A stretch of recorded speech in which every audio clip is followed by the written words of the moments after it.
Welcome to the What to Play podcast. I am your host, Jacob. Lucas cannot be here due to prior commitments, so we're going solo on this Thanksgiving edition, mostly. As tomorrow is Thanksgiving, we hope you'll have a lovely Thanksgiving. But we got some football games to do. So, this will take place instead of the traditional Wednesday videos. This video will be on Spotify. Like all the What to Play podcasts will be. This will also be on Rumble. Like all of it will be the What to Play podcast channel, YouTube channel, excuse me. And this will also be on the NFL World YouTube channel. So this will be on every site. So let's first begin with our. So this will be. Let's first begin with the recaps of Week 12, which was a chaotic shit show. That's the best way you can describe it. It was a chaotic shit show. It was things were flying at the wall, and it wasn't Hail Mary. Well, actually it was. And then it was a turn yes, and then there was yes, and then mostly happened in the Cowboys Commanders game. So let's get right to it. So, if you recall, the last time we talked about this game on the What to Play podcast, I said, this game, we don't even really need to watch. We know what's going to happen. And for 3 quarters, it wasn't what we were watching.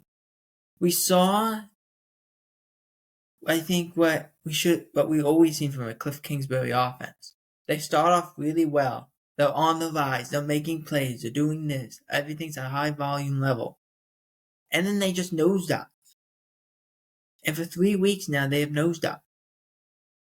They headed into this game on a 2-game losing streak.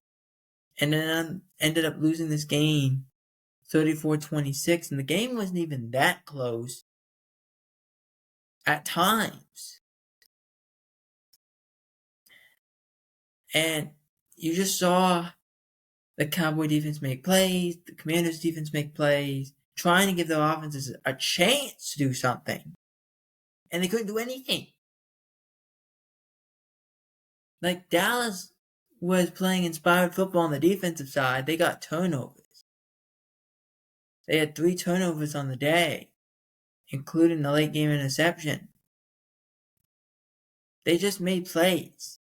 They made plays. They flew around. They made plays. It was just, I really think you saw the entire season of a Cliff Kingsbury offense in this game. You saw in the first 3 quarters of what the offense is at the end of the year. And in the 4th quarter, you saw what the offense is in the beginning of the year. That's what we kind of saw. There was nothing going on in this game. Actually, the announcers put out this stat. In the 2nd quarter, the Cowboys didn't allow their opponents to score. That's the first time they haven't had an opponent score in any quarter of a game since October 6th, which is when they faced the Pittsburgh Steelers. That's insane. That is really insane to think about. For a month and a half, they haven't been able to stop anyone from scoring in any quarter. A field goal, a touchdown, a safety, nothing. That's insane to think about. But we get into that 4th quarter, it starts getting chaotic. The Cowboys, it's a 20-17 lead at the Commanders. Actually, let's first say this. Let's do this. Dallas makes it 13-10. And then Commanders fumble the ball. Dallas recovers. Throws a seam shot for a touchdown. They get 20-10. Commanders go down the field, make it 20-17. Have a great drive, kick the ball off. Actually, go for 2 to make it 17 because they had missed an extra point early in the game. So they kicked the ball off. KaVontae Turpin, the Cowboys kick returner, bobbles it as it kind of rolls to him, it goes through his legs. It was the most built up, everything that you could think of if Boston was that. Picks it up, and then goes forward kind of like in half speed. Does a half, just spins around and gets 6 guys to fall for the spin and just takes off. And runs it back for a touchdown.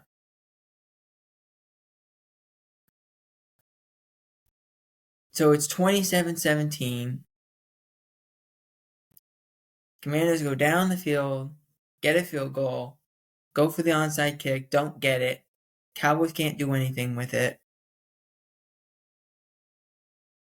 Punt it back with like 24 seconds or something like that. 34 seconds. Commanders run a Hail Mary, basically. A miracle play. And no one covers Terry McLaurin. And for 86 yards, he just runs down the field and scores a touchdown. Game is 27-26 at this point. And you say, okay, let's get this extra point. The fans are going nuts. It's unbelievable. We're going to overtime, everything. And even though how bad we have played, we are going to overtime. And then Austin Seibert misses his second extra point. He missed 2 extra points in this game and a field goal. So it's 27-26. They have to onside it again. And Wanye Thomas, who's a backup safety, recovers it, returns it for a touchdown, the second return touchdown of the day and of the quarter. And all of this happened within the last 4 minutes. The last 4 minutes of this game, there was 4 touchdowns. That's insane to think about. It was a crazy game. It really was. The Hail Mary attempt for the Commanders failed, and that's how the game ended. That was pretty much it. But if you saw the offense of Cliff Kingsbury. First half of the year looks great. Second half of the year, no, it's bad. It's like everyone knows where he's going. It makes no sense. I do want to make this clear, though, as well. Brian Robinson did get hurt in this game. Austin Ekeler ended up getting hurt on like the final kick return of the game. So hopefully they're both okay. But those things are just not. Those are not the best situations to be in for a Commanders team that has been struggling too, and they need to get back to the winning ways. Move on to the Lions-Colts game, and I said a similar thing about this game. Like, this game, we know how this is going to end. I was surprised the closeness of this game. Actually, I gotta grab it. Gotta grab my phone here. The score was 24-6, so I was actually surprised it was that close. Gibbs had 2 rushing touchdowns, and Montgomery had the other rushing touchdown. That was it. That's pretty much what happened. I was impressed by the Colts' defensive effort, at least. But the Lions we knew could win that game. Now the Lions are the first team to win 10 games, followed by the Kansas City Chiefs, who beat Carolina Panthers. We talked about this. We said if Carolina either won this game or made it a game, we'd have to have a conversation. We are going to have that conversation right now. Or at least in a little bit. Let's do it in a little bit. So, when we get to halftime, this game was 20-6, Kansas City. At the end of the game, I get a notification on my phone, and then every other bit of technology that I have that says Kansas City wins it and fends off a late rally by the Panthers. And I was thinking, okay, maybe they scored a touchdown late or something like that. No. They scored 21 points late, and KC couldn't do much of anything. That's a concern. We're going to have that conversation, and we will. Next up, Dolphins, Patriots, score was 34-15. This is the typical Dolphins offense. Tua had 4 touchdowns, 1 to Waddle, and then they ended up having some plays with Achane. They made things happen. Just make things happen. And the Dolphins, they're 5-6. They're making things work since Tua's been back. This is what the offense is supposed to look like, not the offense that we saw for the first 2 months of the season. Moving on to the San Francisco-Green Bay game. Green Bay winning this game 38-10. We knew a backup quarterback would be playing instead of Brock Purdy. Purdy got hurt.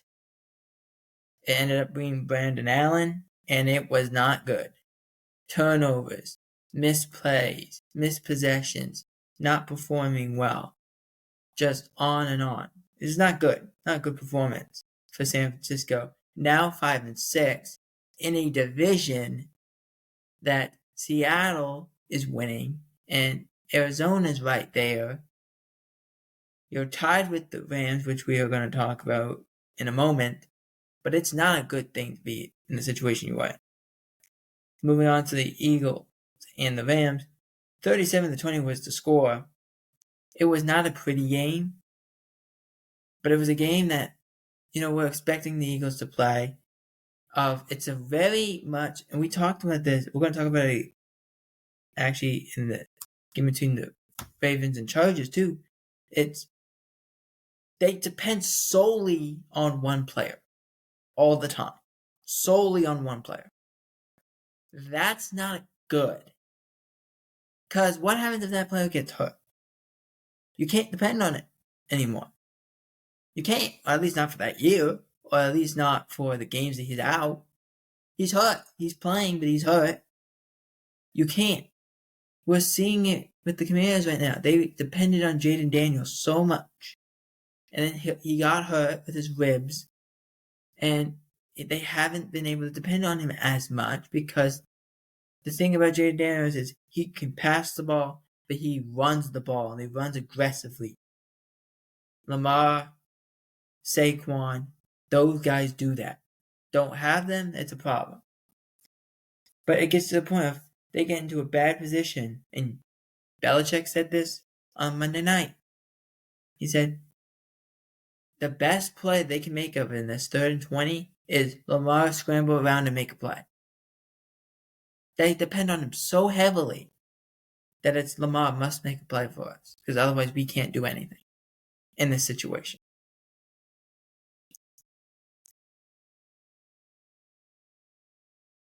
And the same thing goes here. Like Saquon, it's Saquon save us, Lamar save us. It's every week, that's what you expect. And when you don't get that, it's a problem. I will want to make this clear though. Brandon Graham did tear his triceps at the end of this game. He is done for the year. So it's kind of a work in progress at this moment. The Rams made it a game, much more of a game late, but it wasn't really a game. Same goes for the Chargers when they played the Ravens. 30-23 was the score. There was a late touchdown, but that was it. I mean, we knew what kind of game it was when the Ravens went for it, like on their own 15-yard line. Before halftime. Like that was the kind of game it was. Now, John Harbaugh is 3-0 against his brother, but I wouldn't be surprised if we see this game again. I really wouldn't. Because you had a lot of plays, and it was a fun game to watch. It really was. I thought the Chargers did a really nice job, for the most part, against Lamar. I just think when you play the Ravens, you have to play defense that you don't like to play. Like, you gotta understand this. When you play defense in the NFL, you do mostly what you're good at. The Chargers run a lot of nickel defense. Now, I'll explain this very quickly, because it actually kind of leads me into a point. So, you can say if you love or hate Brett Favre. You can say whatever you want. It's fine. Just be respectful, and that's fine. You don't like him? Fine. You like him? Fine. It's not a big deal. Just be respectful. But he's told a story he was at a college somewhere, and coaches would always say nickel defense, dime defense, all the time. And he'd be like, "What's nickel? What's dime defense? What does that mean?" And his backup quarterback was Ty Detmer. Ty Detmer was a coach's son. His father is a legendary coach down south. His father's was a coach for like over 50 years. And both of his sons played in the NFL. And were backup quarterbacks. They had played a little bit. They knew quarterbacking and coaching. And he would always say, like, Ty was one of the best backups I had. So I said, Ty, what does nickel defense mean? What's nickel? And Ty's like, serious? You're a starting quarterback. How do you not know what this is? He's like, I don't know. I don't know what this is. He said, well, they take a linebacker out and they put a corner in. He said, seriously? He's like, yeah. He's like, who gives a shit? Who cares? And dime, it's the same thing. You take another linebacker out and you put a corner in. You put another guy in. That's it. It's not that complicated. In a base defense, which is what you have to play against the Ravens, it's 3 linebackers. You're playing 4 defensive linemen and 3 linebackers. Because you're trying to keep up with Lamar, so you don't want to put so many big guys on the field in terms of defensive linemen, but also linebackers are not as good in coverage. So you can't put so many guys out there. But the Chargers want to have a nickel, which means they only want to roll with 2 linebackers instead of 3. It makes it difficult. And you could see the Chargers looked uncomfortable. And Belichick talked about that too. They looked uncomfortable, and that's not good. If this team plays them again, they're going to have to find a way to make it look like they're not so uncomfortable in doing what they're doing. And maybe that's the point of this last month of the season, is we got to show that we can run base more and we don't look so uncomfortable in doing it.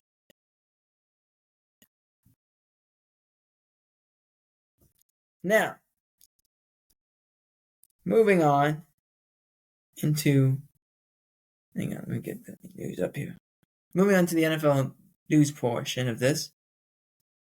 So, I woke up. I got a notification on my phone saying Daniel Jones has signed with the Minnesota Vikings. Now he's going to be the backup quarterback. Now, everyone said Why not the Raiders? And I was like, well, what do the Raiders have? And I thought about this morning after I saw the notification. I said, Daniel Jones is in a great position. As in, remember when Tom Brady was a free agent? And we said, you gotta go to a team that is built already, that you don't have to really do much. It's already there. You're just adding to talent. You're not having to get a lot of talent. And that's what the Bucs were. They had Evans, they had Godwin, they had a ground game, they had a good offensive line, they had a good defense. They just needed a quarterback. They bring in the quarterback, they bring in a tight end, they're good, they're fine. That's what they did. This is Daniel Jones at the same point. They have Addison, they have Jefferson, they have a good ground game, they have a good offensive line, they have a good tight end. The defense is really good. Sam Darnold's just being told to drive the bus. Just drive the bus. We're going to give a lot of John Madden references today. He said, don't care if the horse is blind, just load the wagon. And it will work. And that's kind of what it is. Don't care if the horse is blind, load the wagon. Just load the wagon. It will go. It will figure it out. And that's kind of what it is. Daniel Jones is, in a way, saying he's the blind horse. He's going to figure it out. But load the wagon. Keep putting talent there. Get talent there. Go to a team that has talent. So that's what he did. He went to the Vikings. Because the Vikings are looking at this and saying, this is the best.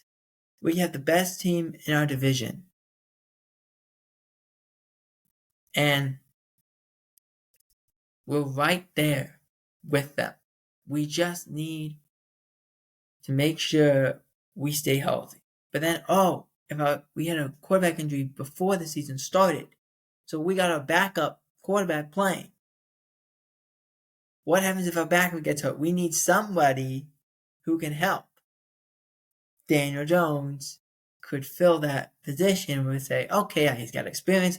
He's also a weapon. He can run, he can throw, he can do this, he can do that. Make it easy. Plus, he gets Kevin O'Connell, which is kind of like the Kyle Shanahan. So going from Daboll's system to Kyle Shanahan is kind of like a light switch kind of thing for him. It's a good move. It's a smart move. Don't care if the horse is blind. Load the wagon and see what happens. It's that simple. Moving on. Charges J.K. Dobbins to miss some time with knee injury. Or with a knee injury, I should say. He suffered that knee injury, and that was a big blow to the Chargers because he's been a good player for them. I think, should be up for comeback player of the year. Him and Nick Chubb. I really think they've played well.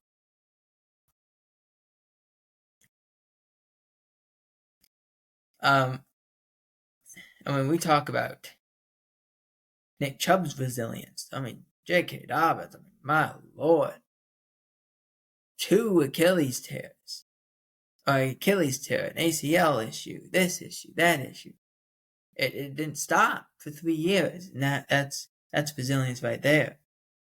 Same thing goes for a Cam Akers who's had 2 Achilles tears in 3 years. That's a crazy thing to think about. That's a lot of resilience. So the hope is that he's okay. Let me actually click on it here. Let's see the actual timeline, but he is going to miss time.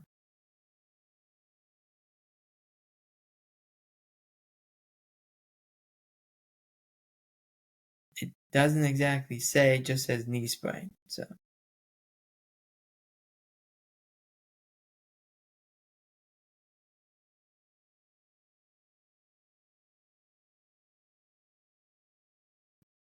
Okay. Moving on to the Thanksgiving matchup between the Giants and Cowboys. The quarterback for the Giants, Tommy DeVito. It's a long shot for Tommy DeVito to play, according to this report. After it was said that DeVito had an injury to his right forearm. I don't exactly know what that was. He did get sacked quite a bit, got sacked about 4 times against the Tampa Bay Buccaneers, so wonder if that has something to do with it.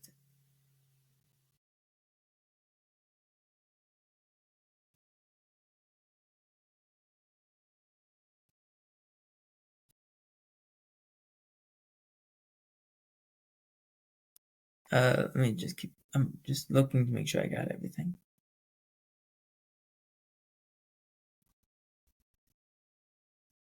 Okay, yeah, let's go. So,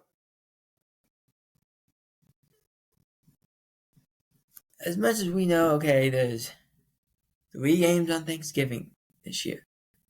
There's also a game on Black Friday.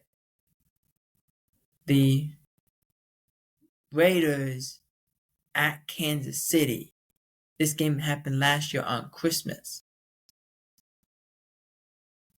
Christmas Day, actually, to be precise. And the quarterback of this game will be Aiden O'Connell.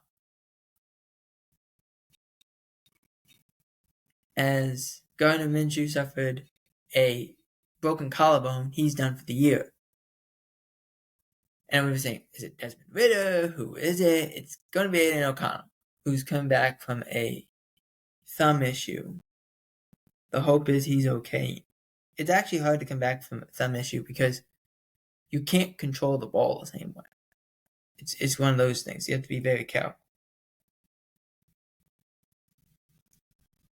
And it leads me into this too, which is when people say, well, there's a lot of did not participates on today or tomorrow or whatever. Let me give you a reason why. When you get to a game, you have a game on a Sunday. Your next practice day is a Wednesday. You have 2 days to get your body healed. And most teams, they take their veteran guys and they don't practice them on a Wednesday. They practice them a little bit on a Thursday. They practice them a little bit on a Friday. And they're good to go for Saturday and Sunday. They're fine. They're like, let's go. They just played a game on a Sunday. Now, they don't have that luxury to practice Wednesday, Thursday, Friday. Because there's a game on Thursday. They got to practice Monday, Tuesday, Wednesday. Their bodies hurt. That's why people don't like playing on Thursday. Because it means they got to play a game on Sunday and then practice Monday, Tuesday, Wednesday. And potentially travel. Which is worse. Because you already saw it, now you got to go sit in an airplane. It's not that complicated to really think about it.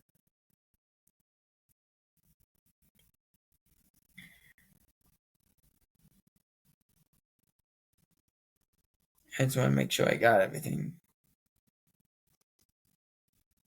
Okay, right here. So the 49ers face the Buffalo Bills in Buffalo on a Sunday night showdown. The forecast is currently calling for freezing temperatures, possibly snowfall and winds that could exceed 20 miles an hour.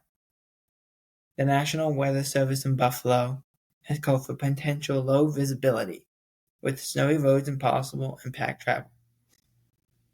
There's no plans to. Oh, hang on a second. There's no plans to. Okay, yeah, we're fine. There's no plans to currently postpone Sunday's game, which is slated for an 8:20 kickoff. Continues on, saying Highmark Stadium is synonymous to the years of hosting games with less than ideal weather. Unless, if you're a Bills fan or a player, you know this fact well.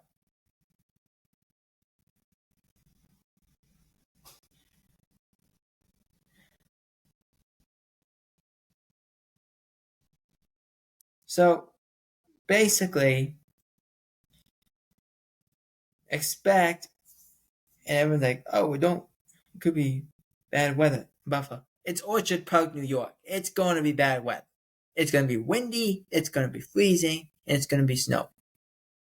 So why I don't like playing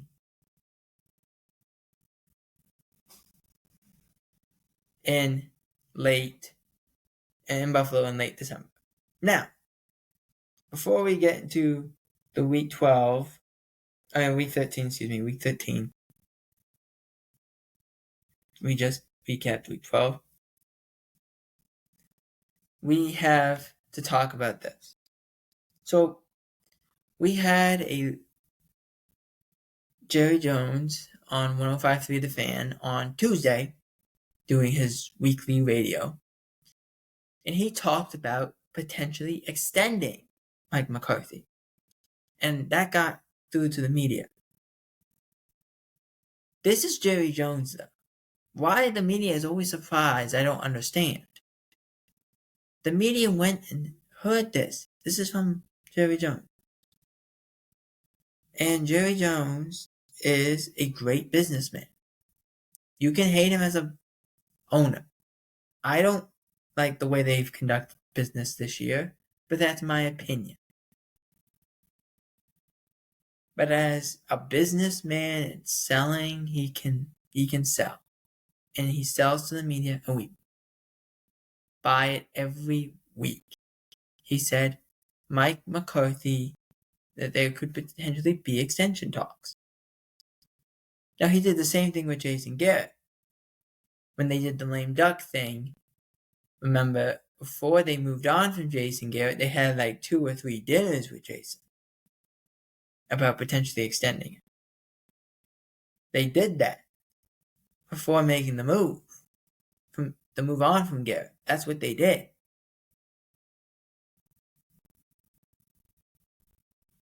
I remember that. And this is a very similar situation. Here's what I'll say, though. Here's the little difference that I'd make to this quote. If they make the playoffs, okay? They go from where they are, they're 4-7. It's not impossible. It's not likely, but it's not impossible. Because it would mean they'd have to win out or go and get in the playoffs at 9-8. So almost winning it.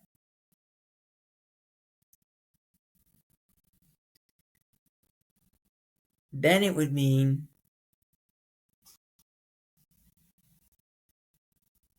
they would have to get into the playoffs, probably as a divisional winner. I think they would go to Mike and they'd say, Mike, we want to extend you. We really do. But we also going to ask you this. If we extend you, are you willing to give up play calling duties? And I don't know. I don't know if he is. Because I think that's the issue. Mike's a good coach. That's what Jerry Jones said. That's what Troy Aikman said. Everyone said that. Mike's a good coach. But you look at this offense. It's not they don't have a lot of motion. They don't have a lot of movement.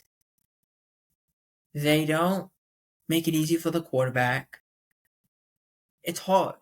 Everything's hard to run. They can't run the ball well. There's a lot of problems. And I think if they would add some motion on run plays and pass plays, I'm not saying motion every time. I'm just saying motion more often. They can help the offense out. That's what they need to do. And I think if they went to Mike and said, Mike, we want to extend you. Now, again, this is all if they go to the playoffs. If they don't go to the playoffs, it's not going to happen. But if they go to Mike and they say, Mike, we're in the playoffs. we were in the playoffs this year again. This is the 4th time in 5 years we were in the playoffs. But we didn't get to where we wanted to go. If we extend you, are you willing to give up play calling duties if we bring in a guy to be our coordinator and play caller and understand our team? Because it might not be Brian, it might be somebody else. Are you willing to do that? Like that might have to be a question. It really might. Because there is no movement to this offense. It's hard. Your defense, say what you want. They've played well. They're going to have to continue to play well. They're going to have to play like the 85 Bears, the 2000 Ravens, to do something with this team. They're going to have to. Because the offense can't do anything. There is no movement. There's no motion. They need to help them out. That's hard to do, though. It's really hard. So, I come back to it. If they were to extend Mike McCarthy, it would only be if they made the playoffs. And it would probably be, Mike, we're going to extend you, or we want to extend you, but we need you to give up the play calling duties. That would be the condition. That would at least be my condition. If they make the playoffs, it would be, Mike, we want you to stay, but we need you to give up the play calling duties. We need to bring somebody who understands this kind of offenses. Like we're seeing Johnson in Detroit, and we're seeing LaFleur in Green Bay, O'Connell in Minnesota, and Shanahan in San Francisco, McDaniel in Miami. Of all these offenses that have all this motion and how their quarterbacks look so comfortable. They don't look stressed out. They look calm. There's movement. They just constantly don't have to worry about a situation. The quarterbacks are going to make the right plays. They're not forcing consistently. Everything doesn't look so super duper hard. There's separation. We don't have that. And the only way we can get that, is we need a different play caller. We don't want to change the head coach, but we need a different play caller. That would be what it would have to be, I think. If they made the playoffs, that's what would have to happen. If they wanted to keep it. If not, then it's a totally different thing. If they don't make the playoffs, Mike McCarthy won't be here. And if they do, but he doesn't want to give up the play calling duties, he might not be here either. Now, let's move into the games. So, let's begin with the 12:30 game. Chicago at Detroit. It's going to be interesting. 9.5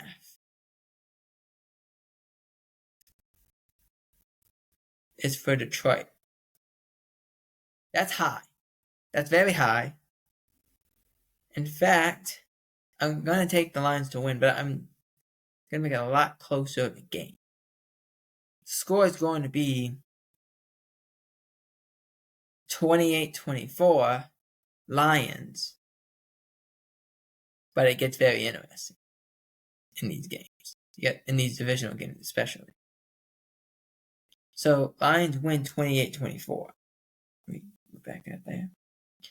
Next up, Giants at Cowboys on Fox. 3.5 point favorites. The over-under is 37.5. These offenses are both bad. They're really bad. But without Tommy DeVito, it's either Drew Lock or Tim Boyle. It's not impressive. I'm going to take the Cowboys, who are favored to win this game. I'm going to take them to win and get to 5-7. And then maybe some interesting things happen. You never know. Cowboys win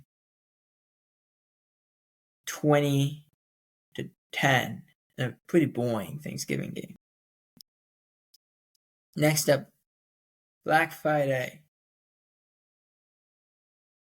Raiders at Chiefs. Chiefs favored by 13.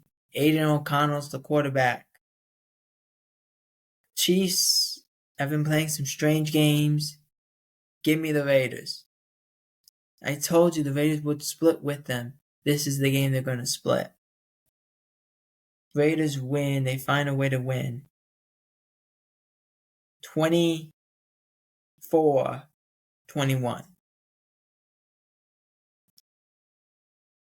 Next up, Colts at Patriots. Patriots +3. This is one of those games I think the Patriots are going to win. They just are. It's not that they're better than anybody. It's just that they're going to win. Because the Colts offense is strange. So give me the Patriots winning this game 24-17. Next up, we got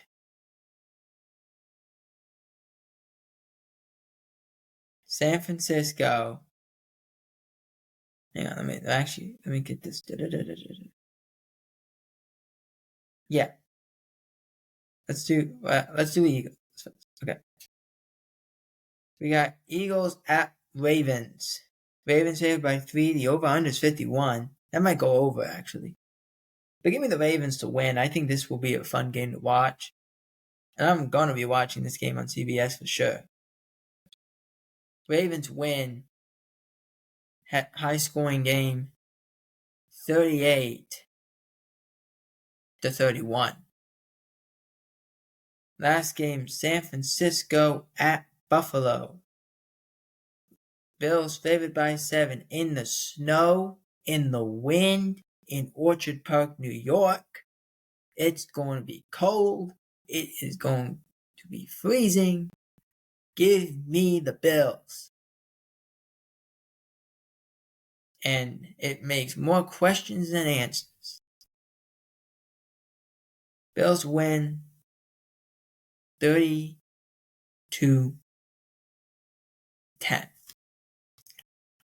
And before we go, we will have this conversation about the Kansas City Chiefs. I didn't forget. I just wanted to make sure we get all the NFL stuff out of the way. The thing about Kansas City. Remember when we talked about the Eagles last year? And I said there was something off about them. We didn't know what. But there was something off. And we only found it in December. And then it was a complete loss. The Chiefs are kind of on that path. They are really bad. They haven't played great defensively. You let the Panthers score 21. That's too much in a late game. Late in the game. To make it a game at some point. The game was tied. To the point it's not fun to watch sometimes. The Chiefs play off. They're not fun. They're boring. They scored 30 points. You think they should have won. That's the highest scoring margin in a long time. And they didn't win by much. That's the problem. We talk about how great Spagnuolo's defenses are. They let the Panthers score 27. That's bad. You can't win games based off of only field goals. You know what this reminds me of? This reminds me of when Tim Tebow was the quarterback of the Broncos. Where they'd win games 17-14, 13-10. And we'd say, Tim Tebow did that. And I'd be like, Tim Tebow had 1 completion on the drive. And had a total of 5 completions on the day. Legit. One time he had 2 completions the whole game. He couldn't throw. They would win these games, though. That was how they won. They ran the ball, and that he could complete 2 passes a game, and they won the game. It was unbelievable.